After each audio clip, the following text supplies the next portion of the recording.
En el último lugar de este Power Ranking, que además es el mejor lugar posible para efectos de esta lista, en la que iremos escalando del dueño menos tóxico para el fútbol mexicano hasta el más tóxico. En este puesto número 14 voy a colocar a Tigres en la figura de su dueño Rogelio Zambrano.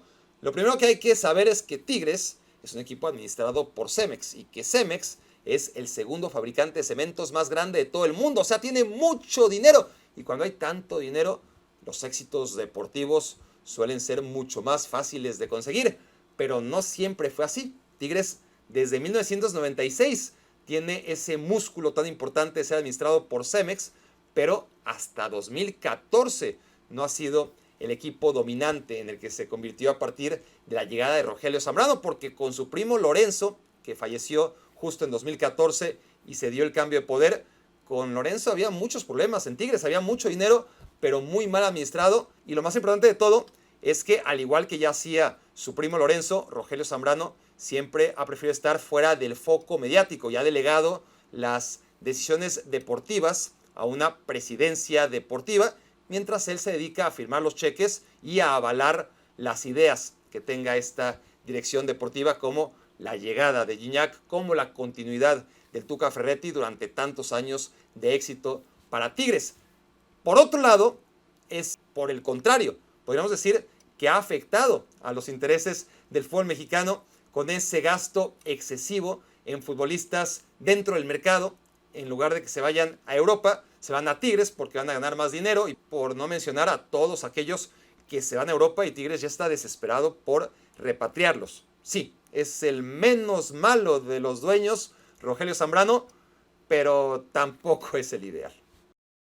Puesto número 13 para el Monterrey y su propietario José Antonio Fernández, que además de tener un nombre de lo más común y corriente, es otra vez ese perfil de empresario al que los reflectores no le interesan. FEMSA es la empresa encargada de embotellar y distribuir Coca-Cola, además de levantar tienditas OXXO en todos y cada uno de los rincones del país. FEMSA adquirió al Monterrey en el año 2000 y a partir de ahí le ha dado una estabilidad a Rayados que no tiene nada que ver con lo que era antes de la llegada de esta empresa tan importante. Ha invertido, y mucho, no solamente en jugadores, sino también en otro tipo de cosas importantes, a diferencia de Tigres. Para empezar, el estadio. Y ahí está otro de los principales avales que puede tener la propiedad de Monterrey sobre la de Tigres, a pesar de que yo lo haya puesto un escalón arriba en nivel tóxico para el fútbol mexicano. La verdad es que son dos directivas que se pueden comparar bastante en la medida en la que invierten en sus equipos, pero están desinteresados en todo lo que envuelva la lucha de poderes en la Federación Mexicana de Fútbol. Algo que hay que decir sobre Monterrey y que no pude decir sobre Tigres es que no suele meterse en escándalos, porque Tigres, vaya que cada año está envuelto en demandas de exfutbolistas que reclaman que no les pagaron, y con Monterrey esto pasa mucho menos. Tenemos entonces en el lugar número 13 a Rayados y en lugar de Tigres, porque Tigres ha ganado mucho, sobre todo en los últimos años, y Monterrey tiene ese pendiente. Es un equipo bien administrado, si bien su debe es el que su propietario está tan poco interesado que yo creo que no ha puesto un pie nunca en su vida en la Federación Mexicana de Fútbol, y que a nivel deportivo pues no han logrado tener éxitos que justifiquen tanta inversión. Puesto número 12 para el dueño del Pachuca y del León, Jesús Martínez, que no es un santo, no nos vamos a engañar, pero más allá de esas acusaciones con las que siempre va a tener que cargar sobre enriquecimiento ilícito, sobre si paga o no paga impuestos, todo eso no lo sabemos. Lo que sí sabemos, porque lo hemos visto, es que el Pachuca es un ejemplo de buen quehacer a nivel deportivo e institucional.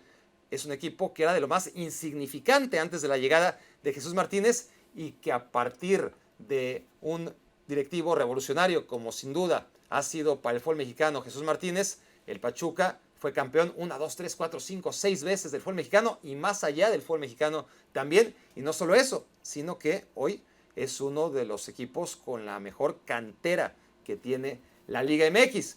Después, de la mano de la siempre censurable multipropiedad, el Pachuca adquirió al León, un equipo que estaba abandonado, que no lograba regresar a primera división y que no solamente lo reinstala en primera el grupo Pachuca, sino que lo reconstruye, lo convierte de nuevo en un equipo protagonista en el fútbol mexicano. En el lugar número 11, vámonos con el Necaxa de Ernesto Tinajero, un empresario que le compró el equipo a Televisa cuando estaba en su peor momento, muchos años en segunda división, y con Tinajero el equipo ha vuelto a establecerse en primera, si bien muy lejos de esas promesas de volver a las glorias de años pasados.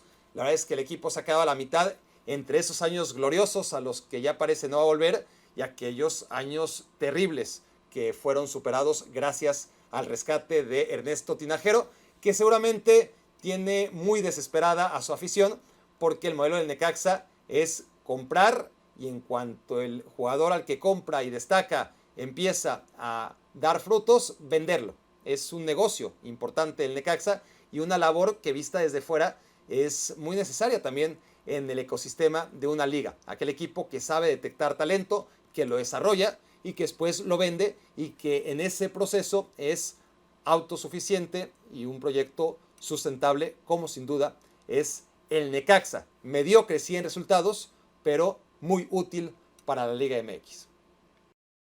Entremos de lleno al top 10 de los dueños más tóxicos en la Liga MX y vámonos con Juárez y Alejandra de la Vega, la primera propietaria en la historia del fútbol mexicano.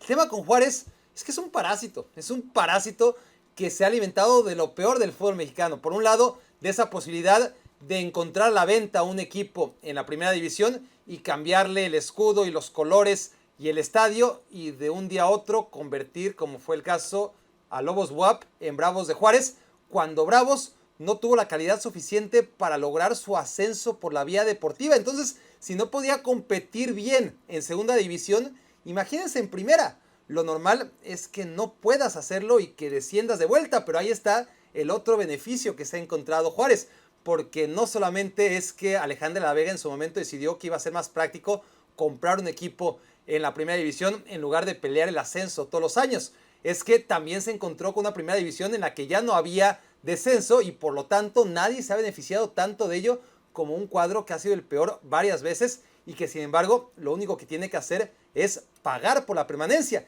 Y aquí es donde viene el cinismo desproporcionado de Alejandra de la Vega cuando ha reclamado que ya no se pague la multa porque los recursos no son ilimitados. Y claro que no son ilimitados, ¿cómo van a hacerlo cuando en lugar de generar un proyecto sustentable que te lleve hasta la primera división por la vía deportiva, lo que haces es comprar directamente en primera división? Y una vez que no te alcanza para competir en ella, comprar la permanencia un año y otro, pues lo normal es que el dinero se te acabe.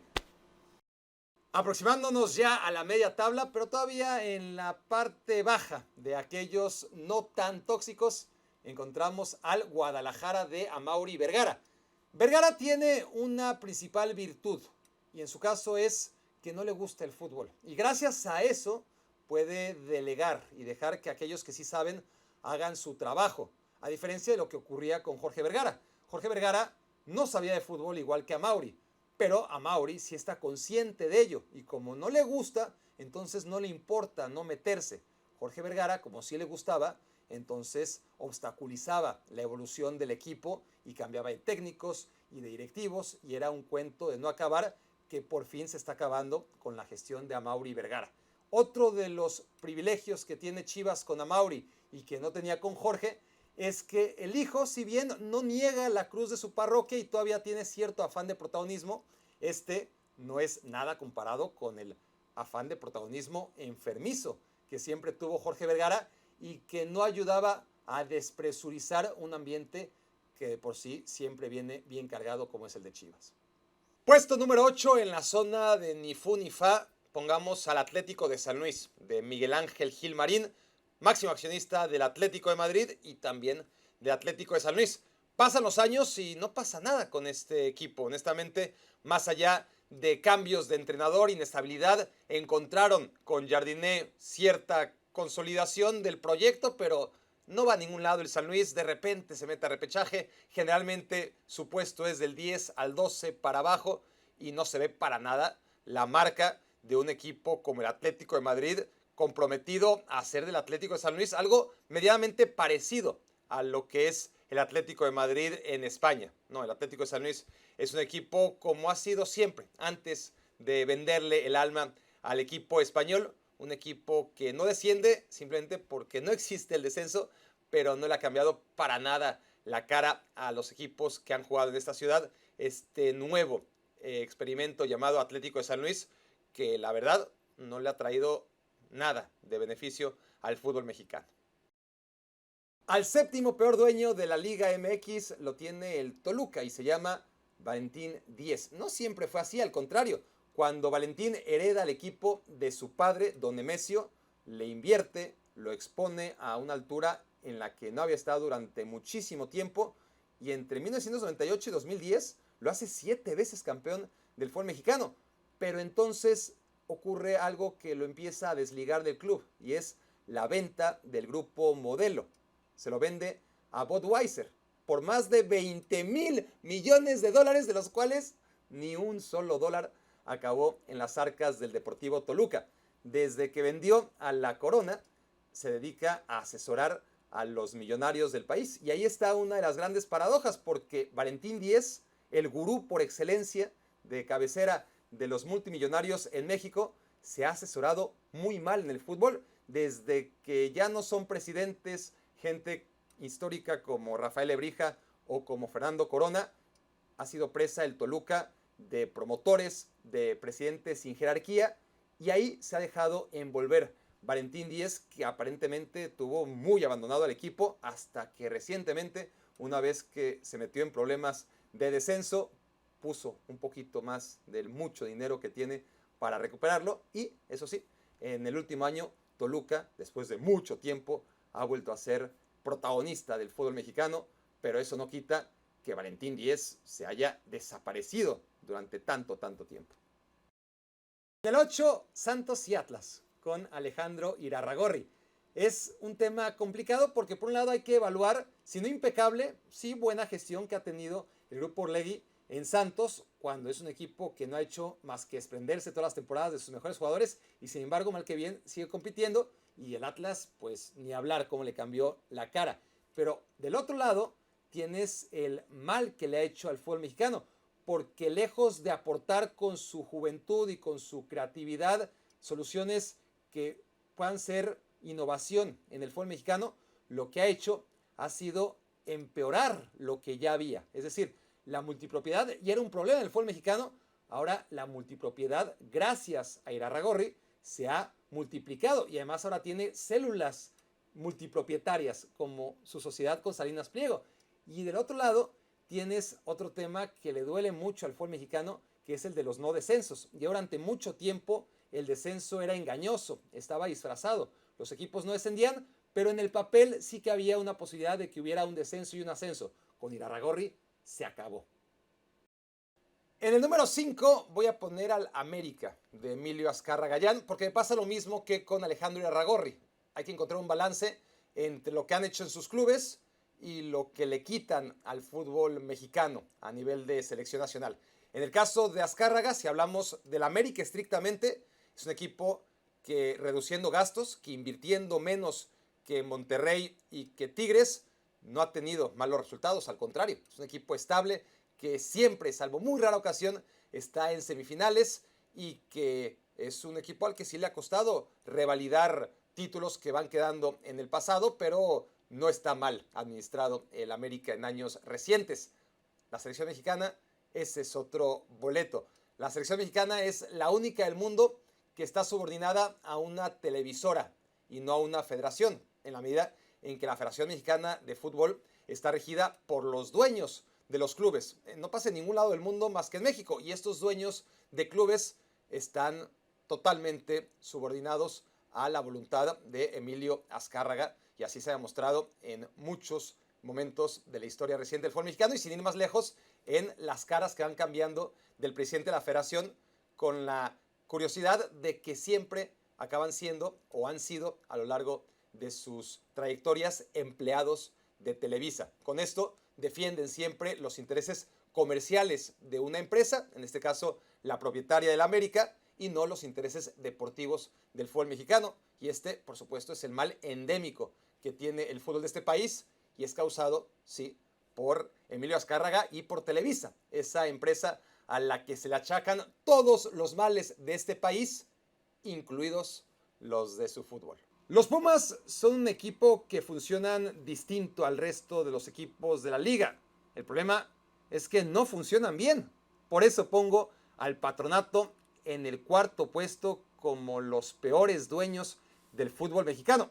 Como sabemos, Pumas representa a la UNAM. El tema es que la máxima casa de estudios no puede invertir sus recursos en algo tan superfluo como un equipo de fútbol. Por eso inventaron el Patronato, que está a cargo de diferentes empresarios y funcionarios ligados a la universidad y que se han encargado de privatizar al equipo. La cabeza actual se llama Leopoldo Silva, pero da igual, solo está de paso y su tarea, como la de todos los anteriores y todos los que vendrán después, consiste en gastar lo menos posible y vender a todo jugador que destaque medianamente. Así ha sido y así seguirá siendo por los siglos de los siglos. Lo peor es que la histórica cantera de Pumas, base de la selección en varios mundiales, dejó de funcionar desde que este equipo ha sido controlado y mal controlado por el Patronato. Yo creía que cuando el Cruz Azul por fin pudiese prescindir de Billy Álvarez, ese día iba a estar mucho mejor, pero me equivoqué. No está peor, pero definitivamente no está mejor y eso ya es un argumento suficiente para ponerlo en tercer lugar. Víctor Manuel Velázquez como jefe de la cooperativa no ha mejorado nada de lo que conocíamos de Cruz Azul a nivel de imagen, de planificación. Sigue siendo un equipo en el que se puede percibir ese aroma turbio, esa muy mala planificación temporada a temporada y sobre todo donde reina la improvisación, las decisiones poco pensadas, impulsivas a la hora de prescindir de jugadores, de técnicos, inclusive de directivos. Cruz Azul desperdició una gran oportunidad de tener un equipo campeón que le cayó del cielo y ahora vuelve a ser el de siempre, un equipo que ilusiona sin ningún fundamento, que gasta pero gasta mal y que no inscribe a los jugadores a los que anuncia y que es un caos permanente. Pocas cosas, si es que algunas, se pueden destacar de Jorge Hank, el dueño de Xolos y de Gallos Blancos. Para empezar, el Querétaro solamente tiene una misión en el fútbol mexicano y es que Jorge Hank pueda tener 2 votos en la asamblea de dueños de la Federación Mexicana de Fútbol. Por lo demás, es un equipo abandonado a su suerte. Y es importante para Jorge Hank tener esos 2 votos porque sus votos más los de sus socios Alejandro Irarrágorri y Ricardo Salinas Pliego, pues ya son 6 votos multipropietarios que son los principales responsables de que no exista ya el descenso en México, porque además es muy cómodo. Tengo un solo equipo que me interesa, al otro equipo lo tengo abandonado y no importa porque no va a descender nunca y yo mantengo estos 2 votos siempre. Por lo demás, el equipo que sí le interesa y al que le ha invertido ha tenido un pésimo rendimiento. Xolos de Tijuana tiene ya muchas temporadas, a pesar de traer buenos futbolistas y entrenadores capaces, rindiendo a un nivel bajísimo y estando siempre fuera de la liguilla. Y miren que es difícil quedarte fuera de la liguilla del fútbol mexicano. Y todo esto sin mencionar el principal conflicto de intereses, que es que Jorge Hank sea dueño de una casa de apuestas y además de un equipo de fútbol. Y por si fuera poco, bueno, de 2 equipos de fútbol, y por si fuera poco además es patrocinador de prácticamente la mitad de los equipos del fútbol mexicano, los que deberían de ser sus rivales. Así que conflicto de intereses por todos lados, pésimo rendimiento en la cancha por parte de sus 2 equipos, multipropiedad y todo muy turbio siempre alrededor de Jorge Hank. Puesto número 1 para el accionista del Atlas, el administrador del Puebla, eso es lo que se dice, y propietario del Mazatlán, que también es lo que se dice, al menos de manera oficial. El tema con Ricardo Salinas Pliego es que lleva ya mucho tiempo en el fútbol y sus equipos suelen ser muy malos, salvo el Morelia, que tuvo un ratito, también el Morelia, la mayor cantidad del tiempo que fue propiedad de Grupo Salinas, su rendimiento fue muy malo. Ni hablar del Veracruz o del Puebla o del Mazatlán o del Atlas. La verdad es que Ricardo Salinas invierte lo menos posible y sus objetivos no son deportivos nunca, sino comerciales y políticos.